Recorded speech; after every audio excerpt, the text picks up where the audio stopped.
اس امت کا فتنہ مال ہے۔ دنیا کی محبت، مال کی محبت اس امت کی بربادی کا سبب اور ذریعہ ہے۔ اس لیے ہم دنیا کے ساتھ محبت اور دنیا کے ساتھ الفت کا ایسا ربط قائم نہ کریں جو ہمیں ہمارے رب سے غافل کر دے۔ دنیا کی محبت کیا ہے؟ دنیا کی محبت خدا سے غافل ہونا ہے۔ اگر کوئی بندہ خدا سے غافل نہیں ہے تو یہ دنیا کی محبت نہیں۔ جیب میں پیسوں کا ہونا یہ دنیا کی محبت نہیں، دل میں ہونا دنیا کی محبت ہے۔ تو جب دل میں مال ہے تو یہ دنیا دار ہے بندہ۔ جیب میں مال سے دنیا دار نہیں ہوتا اگر دل مال کی محبت سے خالی ہو۔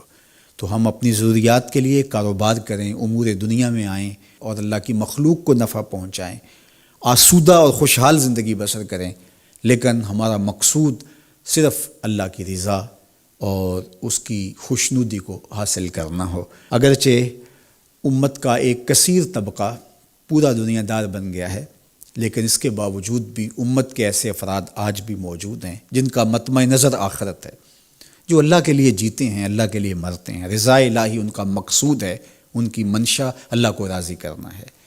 اللہ کے محبوب علیہ السلام گزرے تو حضور کو ایک خوشبو آئی، تو جبریل امین سے پوچھا کہ یہ خوشبو کس چیز کی ہے؟ تو کہا یہ ماشطہ بنت فرعون کی خوشبو ہے۔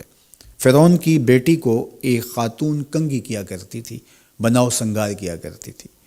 ایک دن اس کے ہاتھ سے کنگھی گر گئی تو اس نے کنگھی پکڑتے ہوئے کہا کہ اللہ کے نام سے برباد ہو فرعون۔ تو اس نے کہا کہ کیا میرے باپ کے علاوہ بھی کوئی معبود ہے؟ اس نے کہا کہ معبود برحق تو وہ ہے اور وہی سچا معبود ہے۔ تو جب فرعون کو پتہ چلا تو اس نے اس کے پورے خاندان کو اذیتوں میں مبتلا کر دیا۔ 2 اولادیں تھیں اس کی اور ایک شوہر تھا، تو اس کو ایک کڑاہے کے اندر تیل ڈال کر کے اس نے اس کے بچے کو ڈالا، پھر دوسرے بچے کو ڈالا۔ یہ ایک ماں کے لیے کتنا سخت ہوتا ہے۔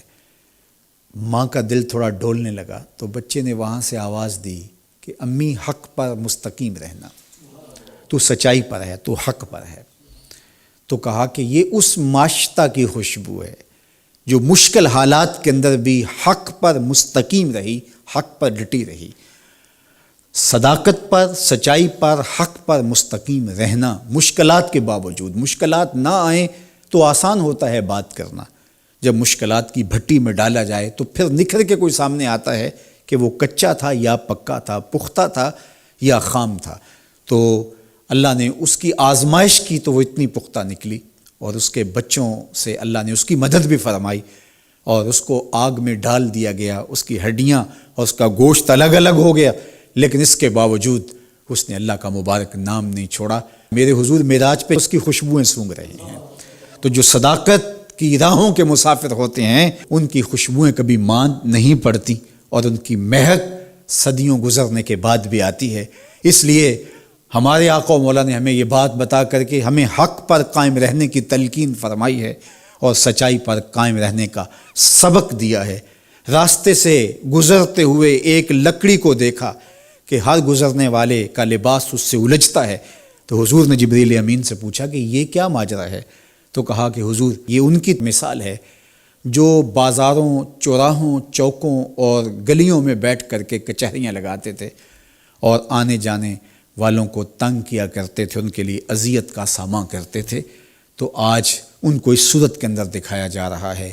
مخلوق خدا کے لیے راستے کو شادہ کیجئے، راستوں کو روک کر کے نہ بیٹھیے، اپنی گاڑی کھڑی کر کے خام خواہ لوگوں کے لیے اذیت کا سامنا نہ کیجئے۔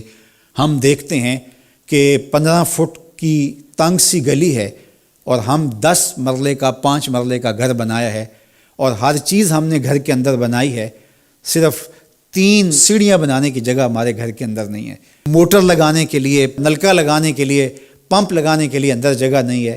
وہ ہم نے اس چھوٹی سی گلی کے اندر سے راستہ روک کر کے دونوں اطراف سے، تو ہم نے آنے جانے والوں کو اذیت اور تکلیف دینے کا مزاج بنایا ہوا ہے۔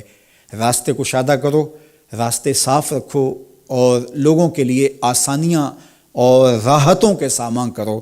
جو لوگوں کے لیے آسانیاں پیدا کرتا ہے اللہ اس کے لیے آسانیاں پیدا کرتا ہے۔